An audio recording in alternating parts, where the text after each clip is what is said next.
Welcome to Nerds at Church, a podcast about nerdery and the Bible. I'm Pastor Emily, and I use pronouns like they, them, theirs. And I'm Pastor Kay, and I use pronouns like she, her. In this episode, we'll discuss the second Sunday of Advent, which this year falls on December 4th. We have one content notification for you for this episode. During the deep dive, we talk about complicated family relationships and dynamics, including a very brief mention of incest and rape during our conversation on genealogy and genograms. One update now that it is live and we are going. If you are interested in having some way to embrace the Advent, Christmas, Epiphany season, friend of the podcast and co-host of our sister podcast, Horror Nerds at Church, Pace, and I have created with diaconia.faith, our parent, what did we call it? Umbrella. Our umbrella. Very Tom Holland. Yes. Our parent umbrella thingy have created an Advent Misphony movie calendar. You can do movies, TV shows, music, art, whatever you want in response to the prompts. But if you use the hashtag Advent Misphony, and we'll link to the calendar, you can print it out and write down what you're watching and check stuff off as you go. It started the day before this episode comes out. This episode comes out on my birthday, so the prompt for my birthday is something that has a title with the pun in it. So I'm sure you didn't stack that. Enjoy. Oh, not 100%. Yeah. But it's fun. It's joyful. You don't have to do all of the things. You can pick and choose. But for me and Pace, it's a good excuse for watching a bunch of holiday movies.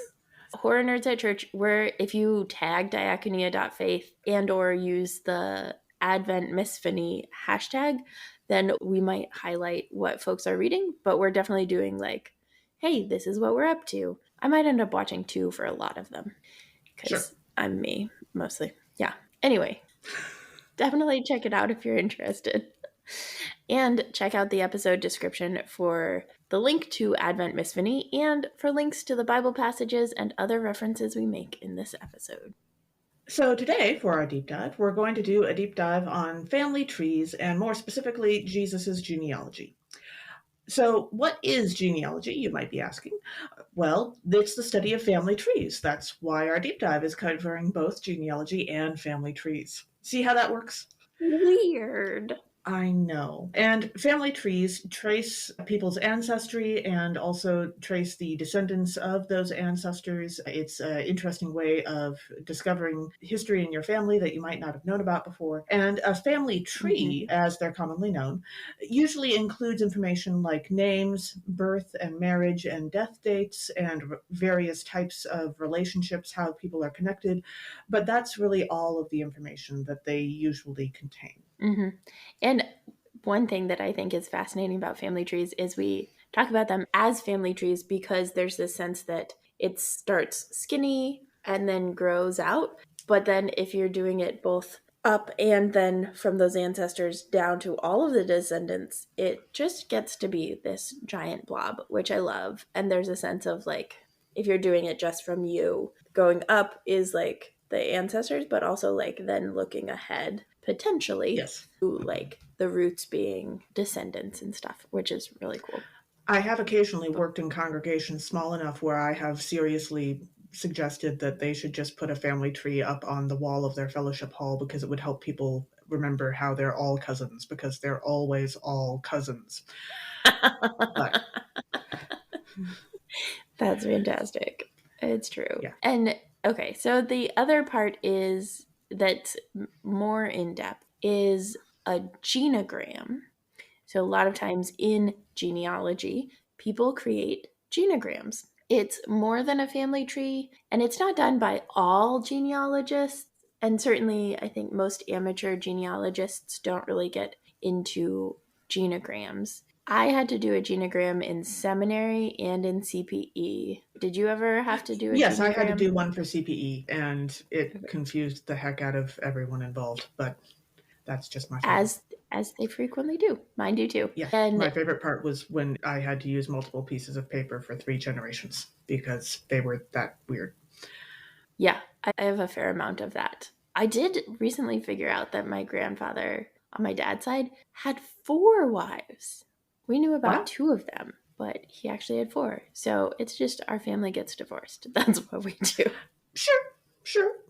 Also, like better that than bigamy, but sure. I mean, And yeah. uh, also, the other thing about genograms is that family trees can go back hundreds of years. Genograms Hmm. generally are only done to as far back as would directly impact the person who's doing the genogram. So maybe 4 or 5 generations, but no further. Hmm. Yeah.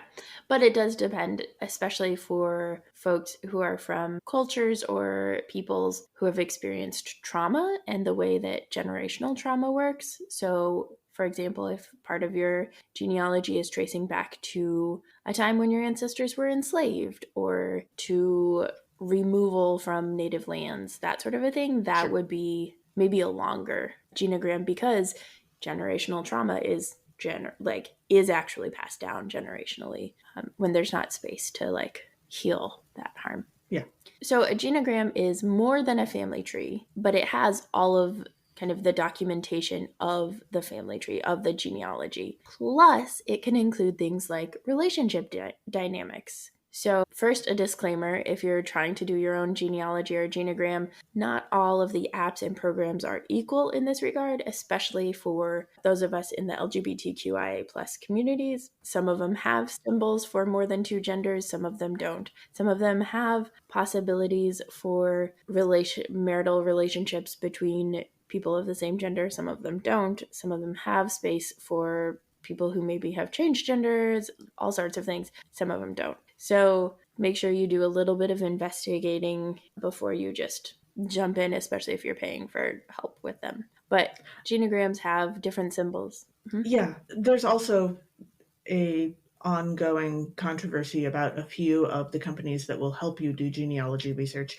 and their tendency to because they were founded by the Mormon Church, the Church of the Latter-day Saints. There are rumors that they go back through people's genealogy and rebaptize the dead into the Church of Latter-day Saints. Now, whether or not you believe that that's, something that actually has effect in any way is one thing. Whether or not you find that respectful to your ancestors is another thing. And so just keep that in mind as something to check on these companies as well.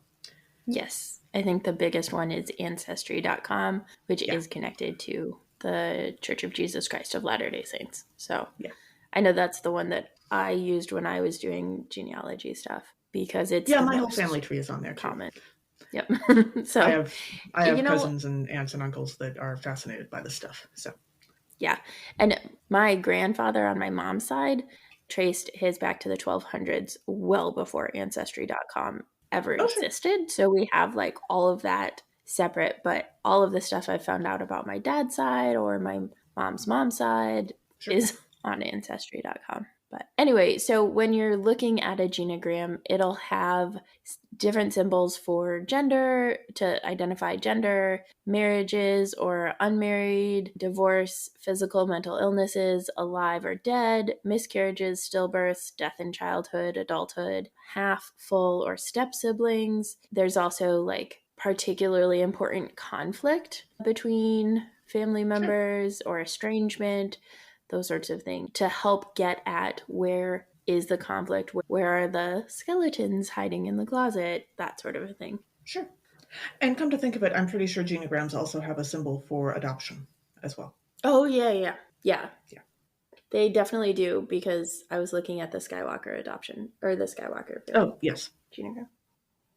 And so, why are genealogies and genograms important? Well, the classic reason known to people who have done this research because they or a family member were adopted, of course, is medical history. You can learn a lot about what Mm-hmm. you may be needing to look out for through doing your ancestry research. But also, Mm-hmm. if you're talking about family members who live together, family members who raised each other, especially, you can really trace through some of this information how people influenced each other over the generations, how various traumas have informed each other's and echoed down the generations. And that can explain a lot about how your, say, grandparents' issues influenced your parents during their childhood, which influence the type Mhm. of parents that they became to you, that kind of thing. It's amazing how once you do a genogram and you start actually seeing these symbols all written out through the generations, how you can quite literally see how the trauma moves down the family tree. Mhm. Yeah, it is fascinating to me And a little as terrifying. and a little terrifying, yeah, for Yeah. sure. And also, speaking of which, making yours, if you're making a family tree or a genogram, either way, it's probably going to bring up some stuff. You will Mhm. probably find yourself having emotions, so be prepared for that. You may also find that the people who you ask for information will also be having emotions. Some of them will be a big surprise to you. And Mhm. sometimes people will come out of the woodwork who you never knew existed because you're doing this research, and that's also a surprise and brings up emotions. So, Yeah, when I was doing it in seminary, we were also asking about finances and like money. And so the money questions actually brought up stuff in the conversations I was having to the extent that at one point I got hung up on. And like we talked about it later, but sure. it was just like, oh, that hit a nerve that I didn't expect. Yeah. And yeah, so tread gently, both with yourself and with the folks that you're talking to. The whole like thing about the genogram bringing up the stuff that hasn't been brought up before and that sort of a thing is people have been hiding it and people have been not talking about it for so long that other things develop around it. Oh, yes. And so it's just hard to kind of wade through all of that and get into stuff without walking on toes. Yeah. When you start taking apart the layers, you will usually find that those layers make up an onion and not a parfait, as the donkey from Shrek would. And on that note, we would also keep in mind that, as Dr. Greg House said, everybody lies. Do not consider anyone a reliable narrator until you have actual proof. And also, I hate to say it, that Yeah. includes you. Like, you've been told a certain Yeah. version of events, and you might be still telling yourself that version of events, and you have to remember that that might not actually be the case. It's, again, going to bring up some stuff. When I was doing the genogram, one of the things that came up is that on one side of my family, there is an aunt who is actually a cousin. And it's not clear who the father is, just that the mother got pregnant really young. And so the child was raised as sister instead of daughter. But because of like other dynamics in the family, there's also a narrative arc that it was incest, but there's not any basis for that, right? And Sure. so there's like, is this more about like pain and hurt from a family member that like then you're extrapolating that that family member has harmed other people in completely other ways, or is that actually like what happened, or are we like how much is made up and how much is real is a Yeah. real thing that like I don't know for that one. Yeah. And also, sometimes you may never know, and that's hard. Mm-hmm. However, as a brief aside on a lighter note, you might say, genealogy does have something that I would say is about equal to the designated hitter rule from baseball or the offsides rule in hockey, which is to say something that only people who are fans actually understand. But it's a question very commonly asked. What is that whole cousins once removed thing, and what does it mean? Basically, when you're saying that someone is once removed or twice removed, you're saying that you would have this type of relationship, but they are one generation up or one generation down from where that would usually be. So, for example, I have one first cousin. Her name is Krista. She is my Mm-hmm. mother's sister's daughter. And if instead of being in that spot on the generation, if instead we were talking about her kids are Mm-hmm. my, cousins, but they're not my first cousins, but they are my first cousins once removed because they're one generation down, one generation Mm-hmm. lower. But like, I'm not their aunt. We don't really have a word exactly for that relationship, but they're first cousins once removed.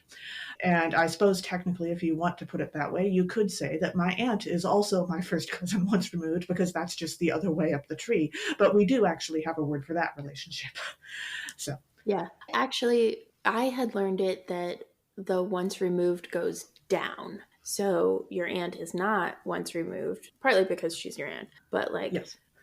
you Oh, that's to interesting. your, yeah. So Because I you, was definitely told it y- goes both ways. Because once you move out a little further, the relationships get so much more complicated. Like, for example, I also have second cousins, which is to say, my grandmother's siblings have grandchildren who are on the same generational level of the family tree as I am, my grandmother's siblings, grandchildren, and they are my second cousins. But also, like mhm. their parents, I have words for my great uncles and my great aunts who are my grandmother's siblings and their spouses.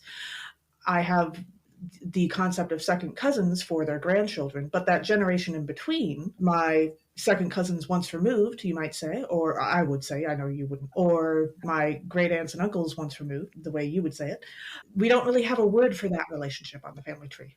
I would say first cousins once removed, right? Because your No. parents Oh, and I would be their first your cousin parents once and removed. them are first Yes. cousins. Yeah. So the reason that I do it that way is because when it's once removed, it doesn't tell you if it goes up or down. Right. If It's you not if you're terribly doing it where it can go up or distinct. down, it's less clear versus if it's always start at whatever generation is highest, go across, and then however many Right. down. But in that Is how case, it you goes. also have to But there are a specify that lot I would like be this is their cousin once removed and not the other way around because I'm the one who's a generation off. yeah, basically what this is showing is that it's complicated and we don't have really super standardized ways of talking about and describing family the way In the that English language. in the English language, the way that might be most helpful. And that's partly even all of this doesn't actually include any of the like queer and chosen family relationships, right? You don't put Sure. down your best friend on a genogram, but maybe you should because that's actually a relationship that's close. Or there are 5 adults in our household. And so, like, how do we chart that on a genogram? We can't. Like, it's not super chartable. Yeah. So that's just like, it gets complicated, and that's okay. Complexity is okay because we are, in fact, human beings who are complicated. Yeah. Speaking of being complicated, family systems theory is a helpful way to understand complications. A brief explanation of family systems theory is it specifically focuses on conflicts and roles in a family or a system and how they impact the system and how the system impacts the individuals. So, this is especially when things are unacknowledged, they tend to get entrenched. And we kind of talked about this earlier, right? Things get built up around the unacknowledged piece to help keep it secret, that sort of thing. For example, we don't talk about Bruno. No, no, no. From Encanto.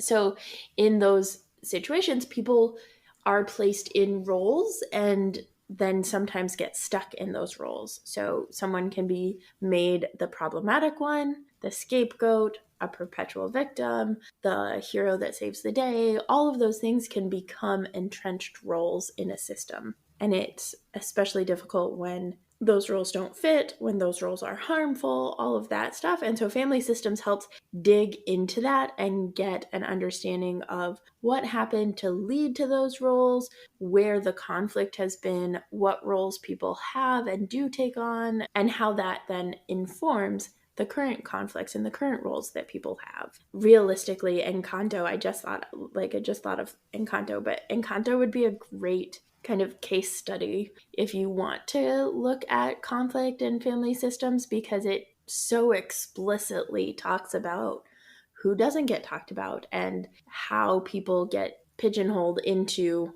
one specific role and how that is Yeah. not actually helpful for the flourishing of the whole family. So, shout out to Encanto for being a great Sure. genogram family systems example. And Kay and I know about this as much as we do, though neither of us are experts by any stretch of the imagination, because this works for congregations and organizations too, not just for families and not just for family sized congregations. It definitely is helpful for those, but every system, every organization is a system, and every system has family systems dynamic stuff, Yeah. and it impacts how the system runs and functions. So, Definitely. And if you've ever found yourself getting stuck in a particular role within an organization or a group and you're really tired of it, looking into this might be helpful for you Yeah. because there are ways to break those patterns. Hmm. Sometimes they're more unpleasant than others, but you still can break them. Yeah. And in all of this, right? Sometimes the stuff that comes up is a recognition that there is harm that is being perpetuated. And if people are unwilling to stop the harm, Yeah, that this can be a tool to help in discernment of if people need to no longer be in your life. Like it is okay to do genograms and to talk about families and to also separate from family. Like this is a lot of emphasis on biological family and that sort of a thing, but I just want sure. to like emphasize, particularly because stuff can come up, that it's okay to not have these people who are on your genogram be the people in your life, be the people who are your chosen family. Sure, absolutely. Yeah. And speaking of family, we do have, of course, a genealogy for Jesus in Matthew. There is also a second genealogy for Jesus in another gospel, but this is the one from Matthew. We'll link to that in the show notes. And of course, you'll notice that this Mhm. isn't really a fully fleshed out family tree. There are no dates. And of course, there are only a handful of women's names. So, Yes, there are some highlights for this whole genealogy in the Gospel of Matthew. The other one is in the Gospel of Luke, if you want to compare them. The one in the Gospel of Luke supposedly goes back to Adam. The one in the Gospel of Matthew goes back to Abraham. And so in the generations, at the end of like listing all of them, it points out that there are 14 generations from Abraham to David, 14 from David to the Babylonian exile, and 14 from the Babylonian exile to the Messiah, aka Jesus. and 14 plus 14 plus 14 equals 42, which means that Jesus is the answer to life, the universe, and everything. Thank you, Hitchhiker's Guide to the Galaxy and Douglas Wonderful. Adams. Indeed. Also, the 14 like is 2 times 7, and Yes, 7 is, as we know, a particularly special number in the Bible. in the Bible. Yeah. In the Bible, it is special, and it may or may not be special anywhere else. The other things about this particular genealogy is that Matthew highlights 3 women in it. Matthew highlights Rahab, who is a sex worker who lives in Jericho and helps the spies and the Israelites when they want to. I think it's Jericho. Shoot, am I making that up wrong?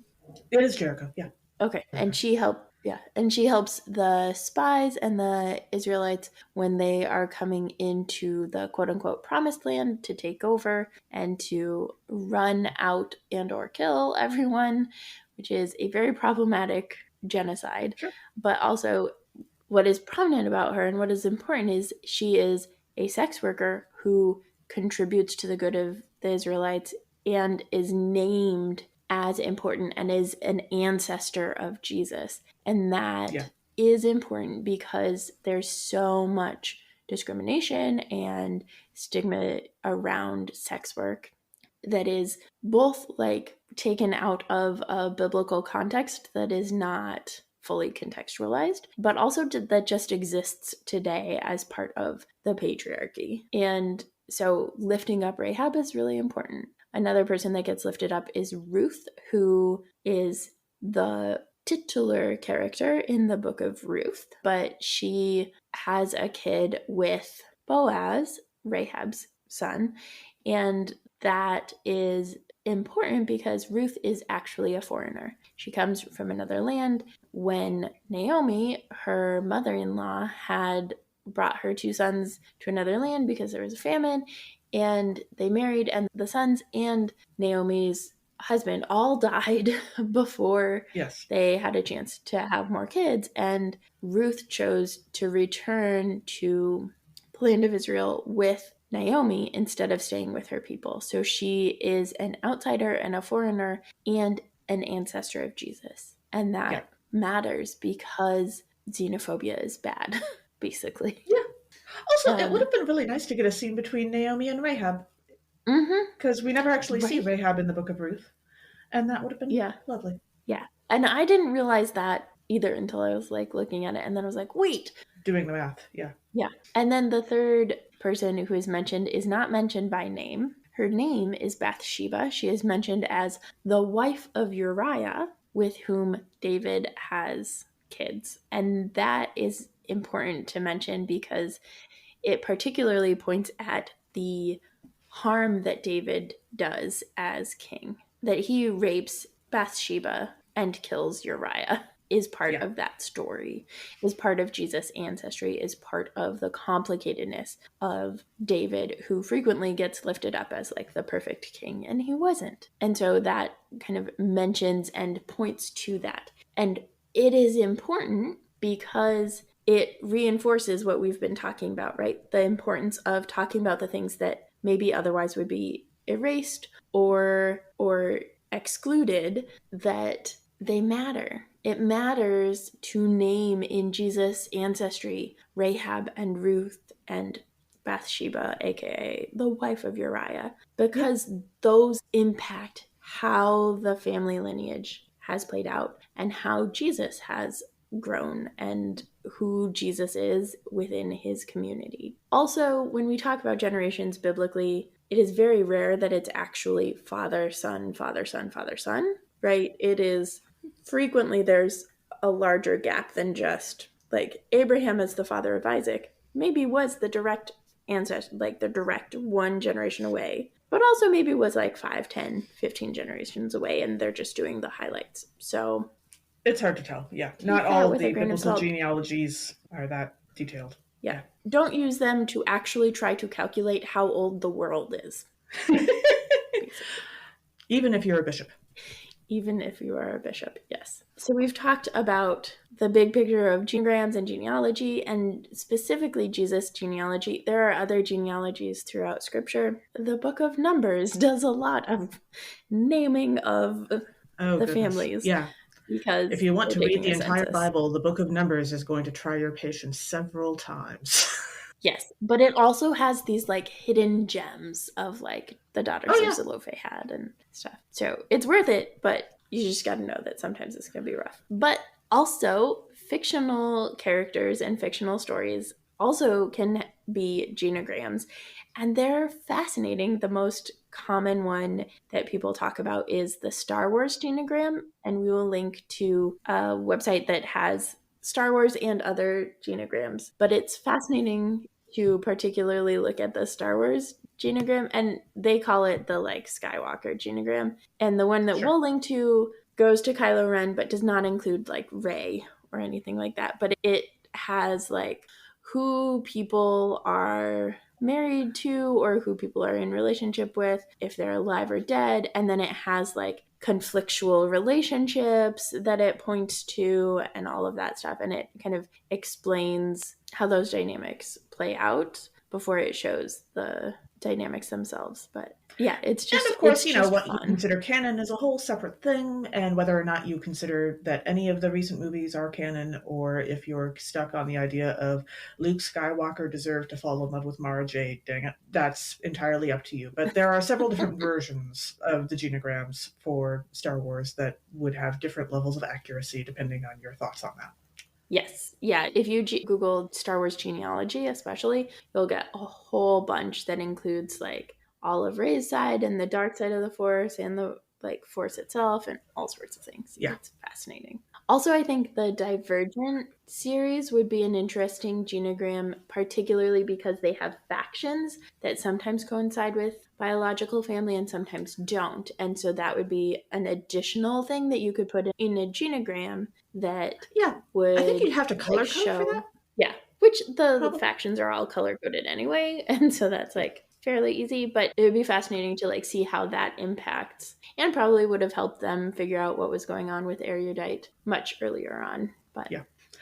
And I know that there are oodles and oodles and oodles of genealogies for Lord of the Rings, but I have to imagine that someone's done some genograms for that by now too. I don't I was entirely know wondering where to look about for that. that. Yeah, Yeah, I was wondering about that because I was like, that would be interesting to look all of because them that is as. exactly the kind of nerd that Tolkien was. Yes. Yeah.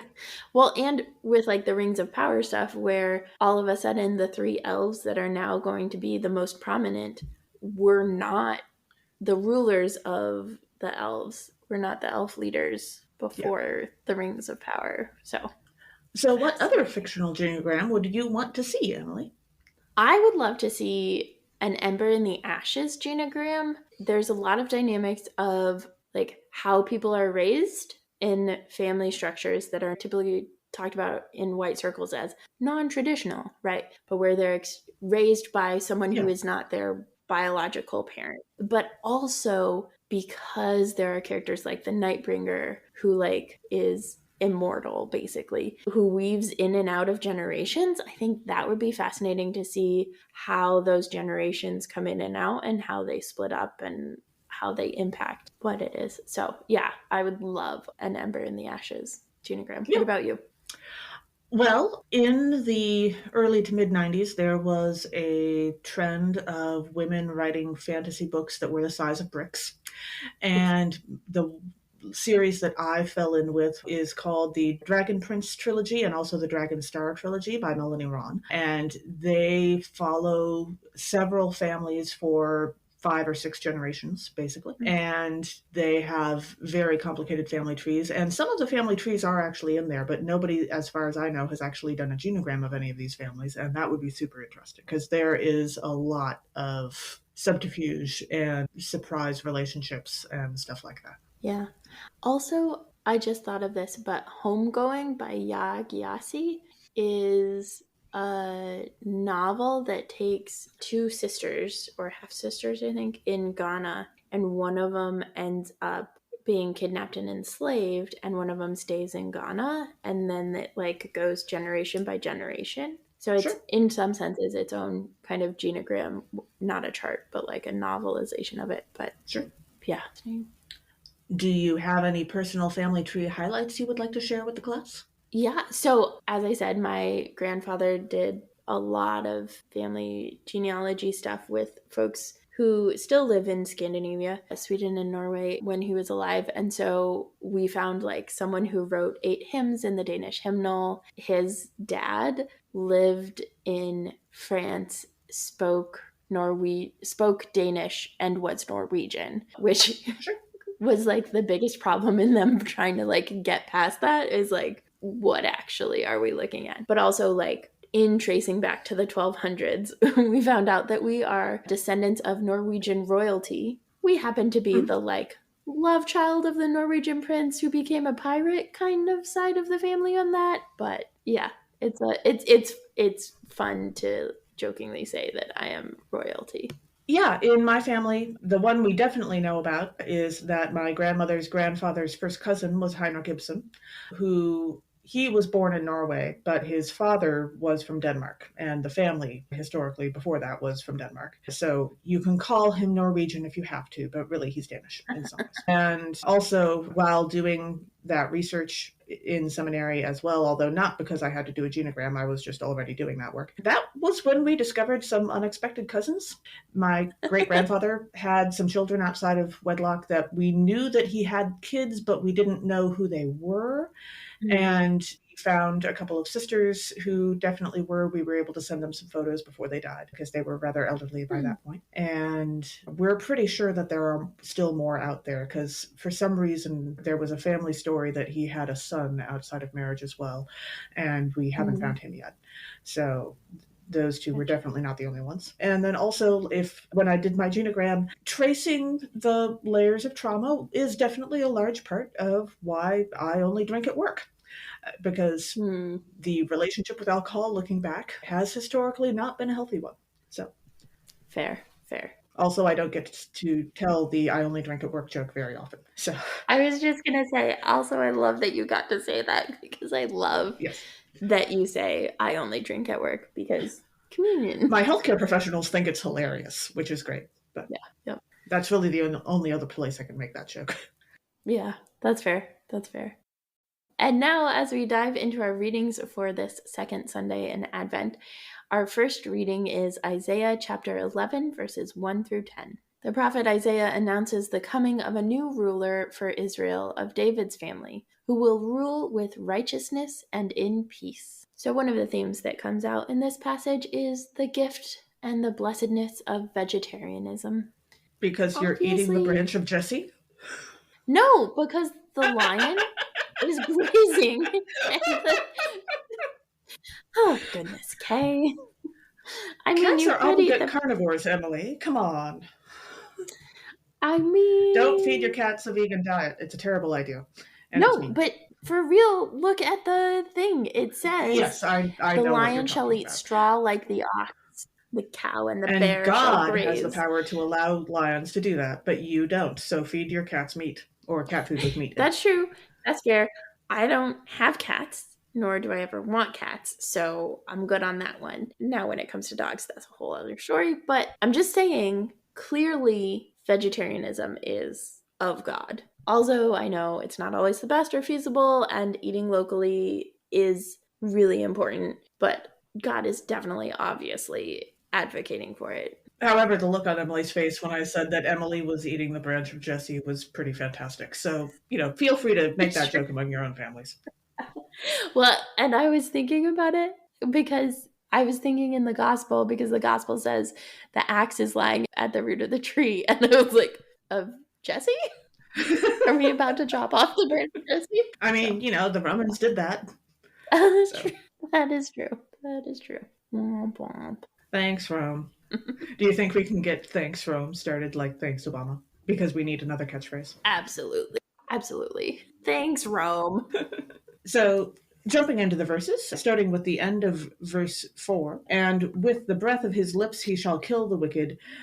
I guess I'm assuming this is not referring to God having halitosis. But of course, depending on which version of the Batman comics we're going with, this means that Poison Ivy might have something in common with God, because in some of the versions of her backstory, her pheromones will actually kill people. It just takes them a while. It has other effects first. And in the Harley Quinn cartoon, she does actually have to give people antidotes if she wants to not kill them. But she only breathes pheromones on purpose. She doesn't breathe them all the time. Huh. So That's fascinating. Also, I mean, poison ivy also is trying to like regrow vegetation. So there's another thing in common yes, with God working against climate change. sure. She also has a bit of a genocidal edge to that, so probably that part is not in common with God. But yeah.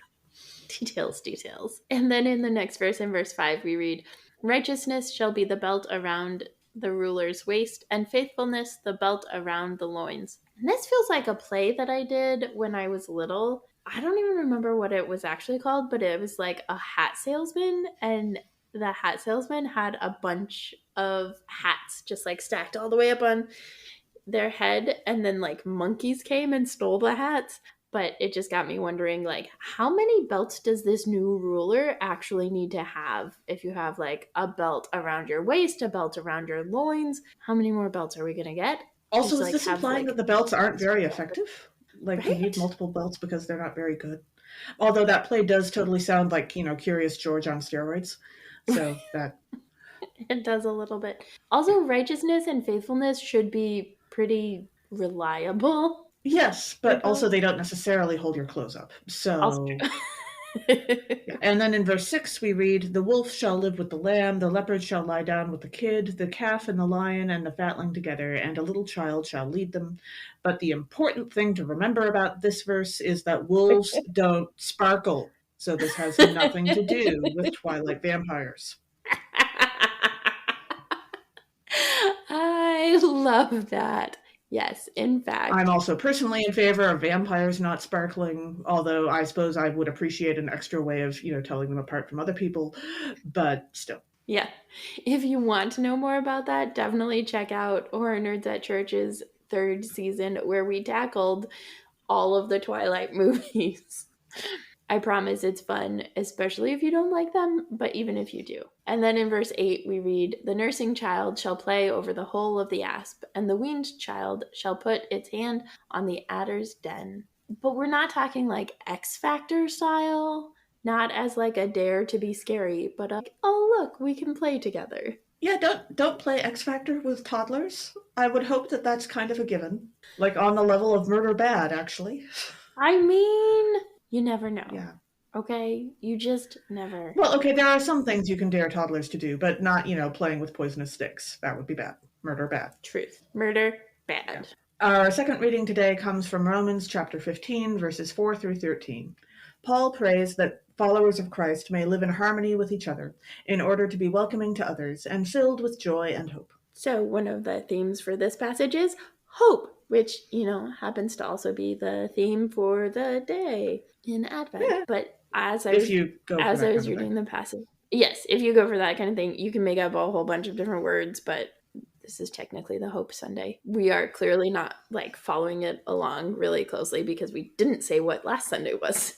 But Yeah, and goodness knows next Sunday has very little to do with joy, but yeah. but as I was reading it, I couldn't help remember Harvey Milk's speech. And part of the speech is you got to give them hope. But talking about the importance of hope and when hope fails, when someone loses hope, then the whole fight is lost, even if they're winning. So we'll link to this beautiful recording of his speech that's actually like a bunch of people doing his speech and like spliced together. But I think about the World Cup, the recent World Cup stuff too, and like Yeah, the not above board treatment of Argentina and how like when they kept getting called for offsides at goals that like that losing hope that there would be fair reffing then sure.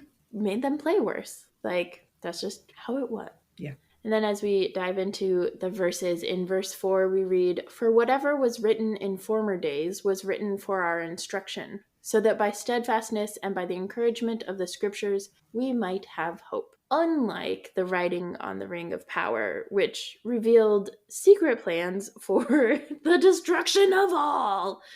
Oh dear. That's I was in a place when I was doing my prep for this week. It kind of sounds like it, yeah. And then in verse 5, we read, May the God of steadfastness and encouragement grant you to live in harmony with one another in accordance with Christ Jesus.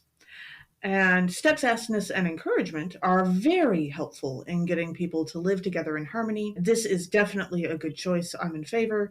Just ask the crew of Lower Decks, the Star Trek cartoon, because when you have that many different species living together in close quarters, especially when you're an ensign and you're basically living in a hallway, you need lots of steadfastness and encouragement. And that crew is actually pretty good at it, by and large. So, Nice. yeah. Nice.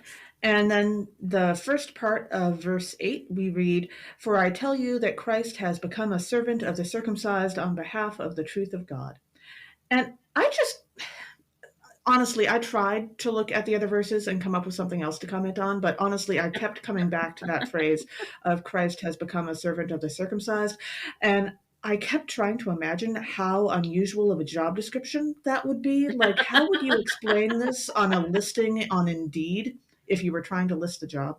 I mean, how would you explain Jesus's job at all on a Yeah. listing on Indeed? Gracious. And what would the org chart look like? I mean, if you think your family tree is complicated, try that org chart and how many bosses Jesus would have. And are we saying that like humans can't have two bosses of God and wealth, but Jesus can literally have millions of bosses? Because that sounds exhausting. Like I would Right? consider being dead for 3 days too, for crying out loud. That's fantastic. I was looking at that verse and the verse after. So, for I tell you that Christ has become a servant of the circumcised on behalf of the truth of God, in order that he might confirm the promises given to the patriarchs, and in order that the Gentiles might glorify God for God's mercy. As it is written, Therefore I will confess you among the Gentiles and sing praises to your name. And I was thinking about that and the ways that this is right. This is Paul talking about the coming together of Jewish and non-Jewish, circumcised and Sure. Gentile, into one group and one faith. And it reminded me of the end of The Expanse when, because of everything that has happened with the ring and like the traveling ring and stuff, then the Belters, so the folks that have historically lived in the asteroid belt, and the Earthers, the folks who still live on Earth and the moon, and the Martians, the folks who live on Mars, are all actually like coming together into this shared leadership and governance of the ring and its territories. And then other things happen, which is also pretty standard for what happened after this in Christianity and Judaism, but I do Yeah, like that image of folks who have had tension, or folks who have not even had tension but like just been not all working together for the common thing, then having this space created to work together. And our gospel reading for this episode is Matthew chapter 3, verses 1 through 12. John the Baptist paves the way for Jesus' coming ministry by announcing Jesus' arrival and preaching repentance in the wilderness. So, one of the themes in this passage is the idea of repentance. And I couldn't help but think of President Bartlett in the West Wing episode Take This Sabbath Day, where basically the entire episode he is being like, various people are trying to get this execution stayed, and ultimately right. he doesn't stay the execution, but there's this beautiful scene with his priest after he finds out that the person that was executed was killed, where the priest, who like has been his childhood priest, right, says, Jed, would you like to go to confession? And he says yes. And he's Catholic, so like, bless me, Father, for I have sinned, and that sort of thing, as the Yeah, episode ends. And I just love that space of like, he tried to find a way to do the right thing, and then the priest was like, it's right here. Vengeance is mine, says God. And so then there's this space for him to like acknowledge that harm was done in or allowed in his name. yeah, and he could have stopped it. Mm-hmm. Yeah. So, as we jump into the verses, we read in verse 1, in those days John the Baptist appeared in the wilderness of Judea. And because I have seen people do different things with this in various, nativity plays and such, I think it's important that we also point out that this is appearing in not so much the Wizard of Oz sense as in poof, but instead more of in a he had not previously been in that wilderness area sense. So, See, and I was looking at that verse and verse 3 that says, this is the one of whom the prophet Isaiah spoke when he said, the voice of one crying out in the wilderness, prepare the way of the Lord, make the paths straight. And A, I don't think anything should be made straight. But also B, for me, it was kind of like the, if a tree falls in the forest, does it make a sound? But instead of that, if a prophet cries in the wilderness and no one is around, does it make a difference? I mean, I suppose it depends on whether the little baby forest animals are able to sleep. And if you're Fluttershy from My Little Pony Friendship is Magic, then yes, you absolutely care whether or not they're able to sleep. That's very important. It's true. It's true. It's true. I should have thought of Fluttershy. Absolutely. And then in verse 10, we read, even now the axe is lying at the root of the trees. Every tree, therefore, that does not bear good fruit is cut down and thrown into the fire. But is it raining? Because if it's raining, and this is the Tin Man trying to chop down the tree, then the Tin Man's axe might be stopped, and it might be actually pretty easy to stay the axe lying at the root of the trees. Yeah, that could be fun. Sure. Mm-hmm. Rest for the win. I mean, I guess it depends on whose side you're on, but yes. Right. Fair, fair. And then in verse 11, in the first part, we read, he will baptize you with the Holy Spirit and fire. The he refers to Jesus.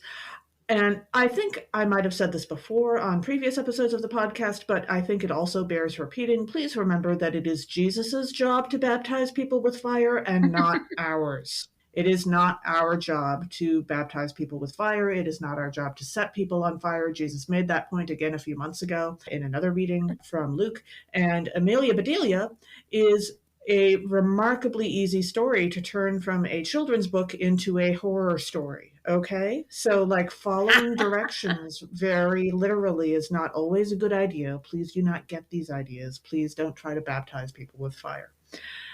That is true. And now I really want to see if Pace will do. There's a Amelia Bedelia TV show too, right? I read the I think books. so, I yeah. There was a loved the cartoon when I books was a when I kid. was a kid. Yeah. That would be Yeah. so fun to do for Horror Nerds at Church. Because it is. Amelia Bedelia. Because some of those get so awfully close to, like, it could have gone into a horror story very easily. So, yeah. Yes. Yes. Yeah. Actually, I have to imagine there's probably fan fiction out there that already does that, but I'm not going to go looking for it. So Probably. Yeah.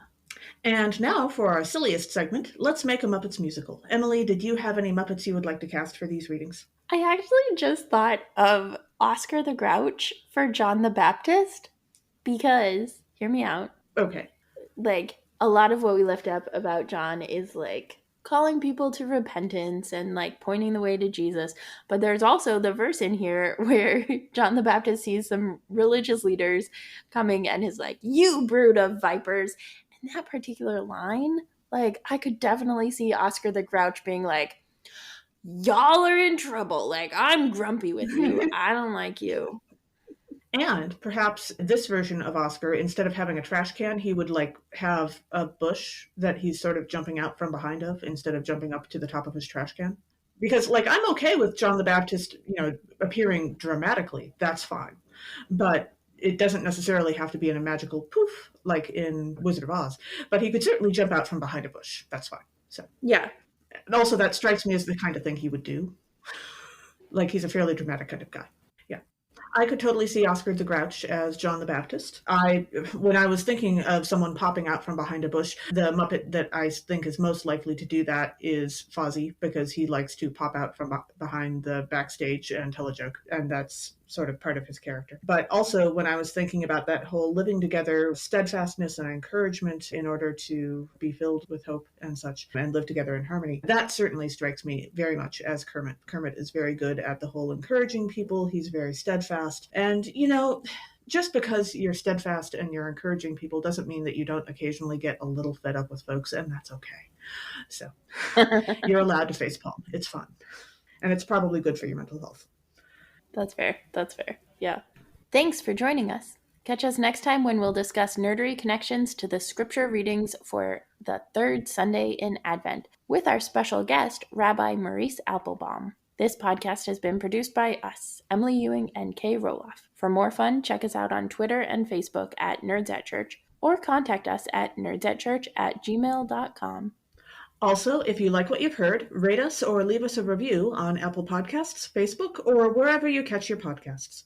If you want access to our uncut guest episodes and interviews, live Q&As, and more, support us on Patreon at patreon.com/nerdsatchurch. It's cheaper than moving out to the wilderness and becoming a prophet. Also true, although if you're good at hunting, perhaps the locust and wild honey wouldn't be too hard. Yes. Also, let us know on Facebook or Twitter who you would cast for Let's Make a Muppets musical for this episode. As the ancient Christians said, Pax Pax Vobiscum. Vobiscum.